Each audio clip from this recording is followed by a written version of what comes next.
आगे मैं आपको ऑथेंटिक बात बता रहा हूँ, रूस की जो ऑफर है ना वो डॉलर में नहीं, आपको रूबल देने पड़ेंगे, ये उनकी पहली पहले तो एग्रीमेंट सुन लेना, वो है ही नहीं, आगे भी सुन ले। रूस इस वक्त जो वजीर है वो वहां मौजूद है उनके साथ दोबारा डील करने के लिए सस्ते तेल के लिए, और वो इंडियन रुपी में खरीदेंगे। ये नलायक जिस मुल्क के हुक्मरानों ने जितने मर्जी वो जो भी युद्धगी की हो उन्होंने इंडिया में 650 अरब रुपए के फॉरेन एक्सचेंज रिजर्व रखे हैं, उन्हें पागल कुत्ते ने काटा है कि वो रूस से ले रहे हैं। तैमूर 2% यार नहीं, अब इस वक्त वो चौथा बड़ा सप्लायर है, चेक करें अपने फैक्ट यार। उनकी हमारे पास सिस्टम नहीं है रूस का तेल साफ करने की, अगली बात हो जाएगी, अच्छी नहीं लगती। एम ही रोला डाला हुआ है हमने रूस क्या कोई हमारे पास सिस्टम ही नहीं है। रूस मैंने बताया उसमें सल्फर ज्यादा है, पाकिस्तान के पास वो टेक्नोलॉजी भी नहीं है। हाँ साहब अजीम बंदे हैं जो मर्जी कह रहे हैं। कौन सा साफ पेट्रोल बेच रहे हैं यहाँ पे? चले फिर यहाँ पे आपका हाई ऑक्टेन जो है उसकी क्वालिटी जो है वो सुपर से भी थले होती है। चले एक फिक्र आपको मुबारक हो, आपको मुबारक हो। बहावलपुर और लाहौर फजाई आलूदगी में दुनिया के फ्लैट 2 नंबर बाहर रख के बैठेंगे ना तो फिर यहाँ हमारे ये लास्ट फिक्र मेरा ले लें, लाहौर और बहावलपुर दुनिया के मोस्ट पोल्यूटेड सिटी है आपकी फजाई आलूदगी में। अब रूस का तेल है अल्हम्दुलिल्लाह, आप 10 यहाँ तो आप उसके दुनिया का गंदा तरीन पहला शहर लाहौर बन गया आपके प्यारे साफ सुथरे तेल से।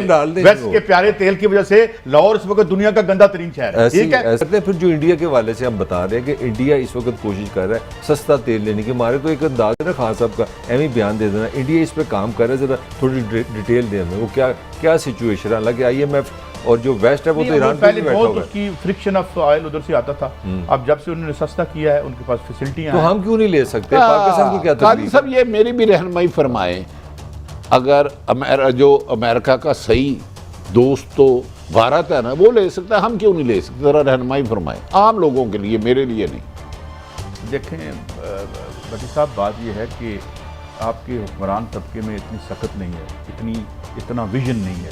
उनका ही दो पैसे के मफादात से बंधे हुए लोग हैं। यार तुम तारीख में रहते हो, तारीख बना रहे हो, एक हुक्मरान बन जाते हो तुम, उसके बाद क्या होते हैं पैसे? क्या होते हैं फिर? क्या होता है पैसे? मतलब मैंने केरला का 3 दफा का चीफ मिनिस्टर या 2 दफा का चीफ मिनिस्टर जो है एक छोटे से मकान में नंगी चारपाई पे लेटा हुआ था। मतलब ये है ना, ये राना साहब शहबाज साहब ने बड़ी मेरे लिए नई बात है। इमरान खान साहब रोजाना शोर मचाते हैं कि ये अमेरिका से डर के नहीं ले रहे, मैं होता तो ले लेता। वो तो कह रहे इस मुआहदे का एग्रीमेंट का वजूद ही कोई नहीं है। मुझे जरा किस्म की दूर करना, बड़ी खूबसूरत बात, इसका तो वजूद ही नहीं है। तो कौम को गुमराही का ठेका ले लिया। आगे भी सुन ले, आगे मैं आपको ऑथेंटिक बात बता रहा हूँ, रूस की जो ऑफर है ना वो डॉलर में नहीं, आपको रूबल देने पड़ेंगे, ये उनकी पहले तो एग्रीमेंट सुन लेना, वो है ही नहीं, आगे भी सुन ले। रूस का जो तेल है उसमें सल्फर ज्यादा है, वो वैसे ही सस्ता होता है। ये खान साहब बस खान साहब में बड़े बंदे ये बस लास्ट एक फिक्र है, ये रूस का तेल हमेशा मार्केट में सस्ता है। यार इसको मारे गोली। एक तो मेरा भी नहीं ये है कि मैं कह रहा हूँ आप ये जाकर चीज रहे, आपके तो एग्रीमेंट है ही नहीं। बात आपने राणा साहब की मिस की है। उन्होंने कहा है तुम्हारी इस रूलिंग इशराफिया की औकात नहीं है कि आपके मफाद में किसी मुल्क से कोई मुआहदा कर सके, ये कह के गए हैं वो। मुझे भी बात खत्म करने देना। ईरान का इस वक्त जो वजीर है वो वहां मौजूद है उनके साथ दोबारा डील करने के लिए सस्ते तेल के लिए, और वो इंडियन रुपी में खरीदेंगे।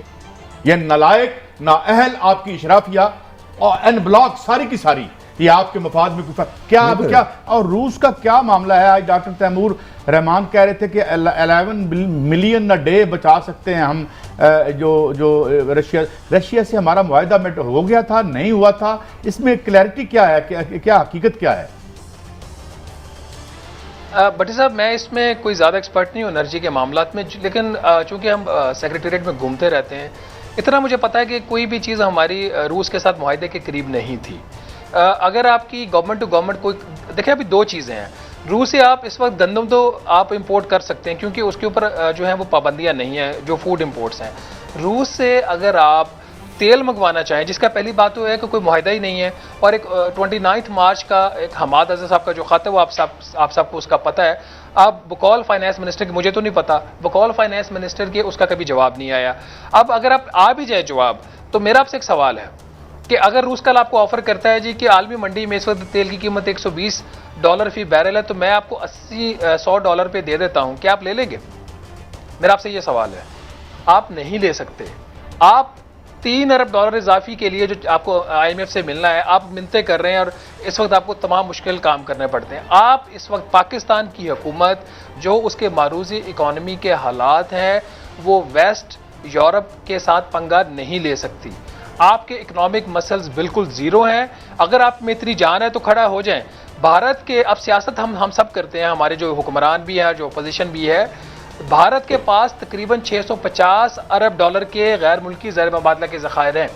आपके पास $9 अरब के हैं, जिसमें से आपने $17 अरब वापस करना है। अब यह हिसाब खुद कर ले कि $9 अरब आपकी जेब में है और $17 अरब आपने वापस करना है। मैं कर्जों की बात नहीं कर रहा, मैं रिजर्व्स की बात कर रहा हूं। ठीक है, तो ये सियासत करना।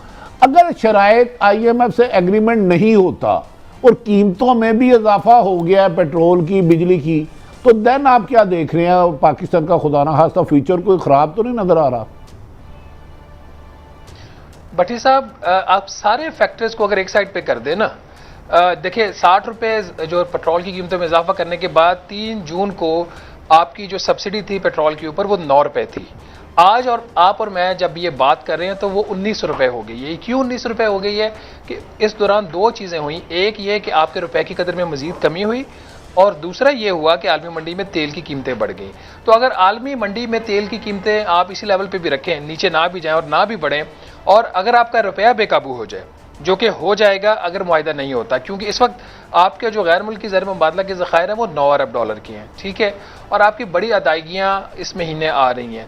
ये रिजर्व नीचे जाएंगे तेज़ी के साथ, और जब ये रिजर्व तेज़ी से नीचे की तरफ जाएंगे तो दो बड़े फैक्टर्स होंगे। एक फैक्टर ये होगा कि हमने जो पहले ही कर्जे लिए हुए हैं दुनिया से, उसका जो इंटरनेशनल मार्केट में आपके जो ट्रेड हो रहे होते हैं कैपिटल मार्केट्स में, उसके ऊपर जो पाकिस्तान के दिवालिया होने का जो उसका जो है रिस्क वो बढ़ रहा है। अगर आप अगर आप ब्लूमबर्ग का एक टर्मिनल होता है उसके ऊपर जाके देखें तो रिस्क डिफॉल्ट पाकिस्तान का इंक्रीज कर रहा है। तो खुदा ना खास्ता हम फिर उस तरफ बढ़ेंगे, जिसका इजहार जो है वो मिफ्ता इस्माइल साहब ने 2 दफ़ा जब उन्होंने कहा जी कि जब उनसे बुनियादी सवाल ये हुआ कि आपकी तरजीहात क्या है, महंगाई पे काबू पाना या GDP ग्रोथ, आप चाहते क्या? उन्होंने कहा जी कि मेरी पहली तरजीह है कि पाकिस्तान को दिवालिया होने से बचाना है, पाकिस्तान को श्रीलंका बनने से बचाना। तो जब फाइनेंस मिनिस्टर अपने मुंह से ये बात कह दे कि पाकिस्तान को श्रीलंका बनने से बचाना, तो इसका मतलब कि फाइनेंस मिनिस्टर के जो जहन में ये बात है कि खुदा न खास्ता पाकिस्तान दिवालिया हो सकता है। अब मसला ये है कि हमारे अंदर एक जो पिछले 70 साल से एक बात हमारे दिमागों में बिठा दी गई है कि Pakistan is a too big country to fail, कि हम इतना अहम मुल्क हैं दुनिया का कि हमें कोई ना कोई बचाने आ जाएगा, हो सकता आ जाए।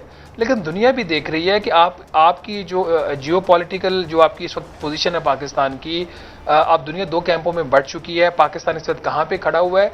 तो बहुत सारे ऐसे फैक्टर्स हैं जो ये बात तय करेंगे कि पाकिस्तान का इकोनॉमिक मुस्तकबिल क्या है, पाकिस्तान का जो ओवरऑल पॉलिटिकल फ्यूचर क्या है, पाकिस्तान की जो जियो स्ट्रेटेजिक पोजीशन है वो इतनी अहम